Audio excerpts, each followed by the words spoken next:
In your 20s, it's easy to get caught up in the shiny stuff. Big titles. Fancy job designations. But here's the truth no one tells you. Chasing titles over learning opportunities is the biggest career trap you can fall into. Why? Because a title might look impressive now. But if your role isn't helping you grow, you're setting yourself up for a dead end. Titles can be temporary. Skills are forever. Your 20s should be about building a foundation so strong that no matter where you go, you bring value with you. Take Samir. At 24, he turned down a manager role at a small firm, choosing instead to work under a mentor in a challenging, low-title position.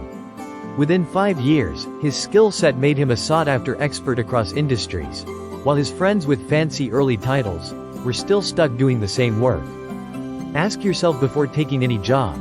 Checkmark, will I learn new skills here? Checkmark, will I grow my network? Checkmark, will this experience make me more valuable in the future? If the answer is yes, the title doesn't matter. Growth does. Use your 20s to learn relentlessly.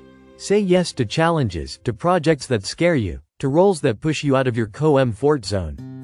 Remember, a title might open one door, but skills? They open every door you'll ever want to walk through. Build skills now, and your future self will thank you.